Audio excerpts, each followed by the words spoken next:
नमस्कार दोस्तों, मैं हूं चैतन्या डी साहू, एक प्रोफेशनल न्यूमरोलॉजिस्ट और स्वागत करता हूं आपके अपने चैनल अंकों की जुबानी पर। आज मैं आपके सामने लाया हूं एक case study cricketer Shreyas Iyer की। मगर इससे पहले अगर आप मेरे चैनल पर नए हैं तो प्लीज मेरे चैनल को सब्सक्राइब करें, बेल आइकन को दबाएं ताकि आने वाली सारी इंफॉर्मेटिव वीडियोस की जानकारी आप तक पहले पहुंचे। तो शुरू करते हैं आज की चर्चा।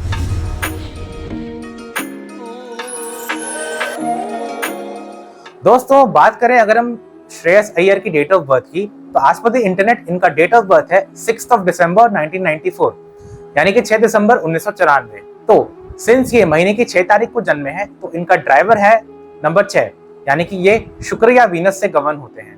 अगर डेट, मंथ और ईयर का जब हम इनका सिंगल डिजिट का टोटल करते हैं तो वो निकल के आता है नंबर 5 पे। तो इनका जो डीसी कॉम्बिनेशन या मूलांक भाग्यांक या ड्राइवर कंडक्टर कॉम्बिनेशन है वो निकल के आता है 6 और 5 पे। अब जैसा कि आप सभी जानते हैं कि न्यूमरोलॉजी में there are 81 such driver conductor combinations, out of which 6-5 DC combination is considered to be one of the best or the top combination। यानी कि दूसरे शब्दों में 81 कॉम्बिनेशंस में से जो 6-5 का ड्राइवर कंडक्टर या मूलांक भाग्यांक कॉम्बिनेशन है वो वन ऑफ द बेस्ट या फिर टॉप कॉम्बिनेशन माना जाता है, और ये एक कारण हो सकता है श्रेयस अय्यर की सक्सेस का। इसके अलावा अगर आप इनका बर्थ चार्ट ध्यान से देखें तो इनके बर्थ चार्ट में एक डायगोनल लाइन, एक हॉरिजॉन्टल लाइन और एक वर्टिकल लाइन पूरी होती है। तो इनके बर्थ चार्ट में सबसे पहले 4-5-6 की लाइन, जिसको हम गोल्डन राजयोग बोलते हैं, वो कंप्लीट होती है। इसके अलावा 4-9-2 की लाइन, जिसको हम मेंटल प्लेन बोलते हैं, वो भी कंप्लीट होती है। एंड द मोस्ट इंपॉर्टेंट 9-5-1 की लाइन, जिसको हम विल प्लेन या सक्सेस सिंबल भी बोलते हैं। तो अगर किसी के बर्थ चार्ट में 3 लाइन, स्पेशली 4-5-6 की लाइन जिसको गोल्डन राजयोग बोलते हैं, 9-5-1 की लाइन अगर पूरी हो रही हो तो वो, और सोल नंबर्स बैठे हो in the form of driver and conductor, तो वो व्यक्ति अगर अपनी लाइफ में सक्सेसफुल नहीं होगा तो फिर कौन ही होगा। और ऐसा व्यक्ति अगर अपनी लाइफ में सक्सेसफुल ना हो तो मेरे लिए आश्चर्यचकित होने वाली बात है। अब श्रेयस अय्यर की अगर हम बात करें एज एन इंडिविजुअल, तो सिंस उनकी 492 की लाइन कंप्लीट होती है तो बहुत ही ज्यादा मेंटली स्ट्रांग है एज एन इंडिविजुअल, एंड उनकी thinking out of the box है। तो वो ऐसे out of the box thinking में बिलीव करते हैं, एंड वो हमने क्लियरली देखा है उनकी कैप्टनसी में, जब भी उन्होंने डिफरेंट आईपीएल टीम्स को कैप्टन करा है। इसके अलावा 9-5-1 की लाइन के कारण ही has the ability to bounce back in life.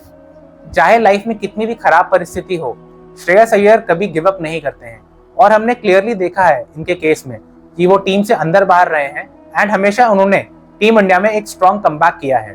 हाल फिलहाल में ये सुना गया था कि उन्होंने बीसीसीआई के साथ अपना सेंट्रल कॉन्ट्रैक्ट लूज कर दिया था, उनको टेस्ट टीम में भी जगह नहीं मिली थी, बट डिस्पाइट दीज चैलेंजेस वो टीम इंडिया में स्ट्रॉन्ग कमबैक करे, एंड एज अ रिजल्ट इस साल आईसीसी चैंपियंस ट्रॉफी जो कि इंडिया जीता था इस बार, उसको जिताने में इनकी एक अहम भूमिका रही। एंड ये एकमात्र ऐसे कप्तान रहे हैं आईपीएल हिस्ट्री में जिन्होंने 3 अलग अलग फ्रेंचाइजीज को कैप्टन करा है, एंड जिस भी साल उन्होंने कैप्टन किया है उसी साल उन्होंने उनको फाइनल में लेके गए हैं। एंड इनफैक्ट पिछले साल कोलकाता नाइट राइडर्स को उन्होंने चैंपियनशिप भी जिताई।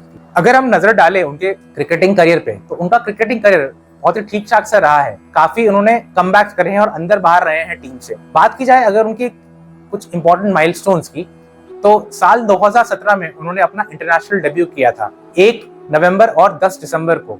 तो जो इनके लकी डेट्स थे, but at the same time उनका पर्सनल ईयर चल रहा था नंबर 1 पे। इसके बाद वो टीम में बने रहे बट अंदर बाहर होते रहे, and as a result he could not cement his place in the 2019 world cup squad. But 2021 में उन्होंने कमबैक करा वनडे टीम में, एंड ऑल्सो उनको टेस्ट टीम में मौका मिला। He made his test debut, and 2021 का अगर हम उनका पर्सनल ईयर निकाले तो वो नंबर आता है नंबर 5 पे। और 5 जैसा कि आप जानते हैं, expect the unexpected gains, new beginnings का नंबर होता है, चेंज का ईयर होता है, एंड ये हमने देखा है क्लियरली श्रेयस अय्यर के केस में। इसके अलावा हम अगर देखें तो श्रेयस अय्यर ने जहां जहां कैप्टनसी करी है, स्पेशली आईपीएल में, वहां उन्होंने बहुत ही अच्छा करा है। इस साल आफ्टर पीरियड ऑफ 11 ईयर्स उन्होंने पंजाब किंग्स को फाइनल में लेके गए, पर अनफॉर्चुनेटली वो उनको जिता नहीं पाए। एंड इस साल इंडिया को आईसीसी चैंपियंस ट्रॉफी जितवाने में भी उनकी एक अहम भूमिका रही। अब बात की जाए अगर श्रेयस अय्यर की करंट पीरियड की, तो करंटली इनका जो पर्सनल ईयर है वो नंबर 9 पे चल रहा है, personal year 9 is more like a audit period या ट्रैप पीरियड। इनको अपॉर्चुनिटीज तो बहुत मिलेंगी बट वो उतनी फ्रूटफुल नहीं साबित होंगी उनके लिए। जैसा कि हमने देखा कि इट वाज एक्सपेक्टेड कि शायद उनको टेस्ट टीम में जगह मिल जाएगी इस साल इंग्लैंड के दौरे पे, बट वो भी नहीं हो पाया। प्लस उन्होंने पंजाब को 11 साल बाद आईपीएल फाइनल में भी लेके गए, but unfortunately he could not win the title for them. तो इस साल उनके पास अपॉर्चुनिटीज तो होंगी बट वो इतनी फ्रूटफुल नहीं होंगी। बट अगले साल जो 2026 है, it's going to be a very good period for him. There is a great possibility कि वो इंडिया के 50 ओवर फॉर्मेट में कैप्टन बनते दिख सकते हैं। In other words, there's a great possibility that he might be the captain of Team India in the ODI format. And 2027 भी इनके लिए ठीक ठाक सा साल रहेगा। 2028 is a year where he has to be very cautious and careful about himself. And 2029 और 2030 इनके लिए बहुत ही अच्छा ईयर साबित हो सकता है in terms of his cricketing career. दोस्तों, एक डिस्क्लेमर मैं यहाँ जरूर देना चाहूंगा। इन केस स्टडीज के माध्यम से मैं किसी के पर्सनल लाइफ में झांकना नहीं चाहता, बट मैं सिर्फ यही बताना चाहता हूं कि न्यूमरोलॉजी के प्रिंसिपल्स बैक एंड पे कैसे काम करते हैं एंड कैसे सपोर्ट करते हैं। तो ये थी मेरी आज की चर्चा क्रिकेटर श्रेयस अय्यर के बारे में कि क्या है वो रीजन या डेट ऑफ बर्थ में क्या है वो कॉन्फ़िगरेशन जिसके कारण श्रेयस अय्यर इतने सक्सेसफुल क्रिकेटर बन पाए। आशा करता हूं आपको ये मेरी वीडियो पसंद आई होगी। अगर आपको ये मेरी वीडियो अच्छी लगी हो तो प्लीज इस वीडियो को लाइक कीजिए, अपने नेटवर्क में ज्यादा से ज्यादा शेयर कीजिए और मेरे चैनल को सब्सक्राइब कीजिए। मिलता हूं आपसे अगले वीडियो में, तब तक के लिए thank you and God bless you all.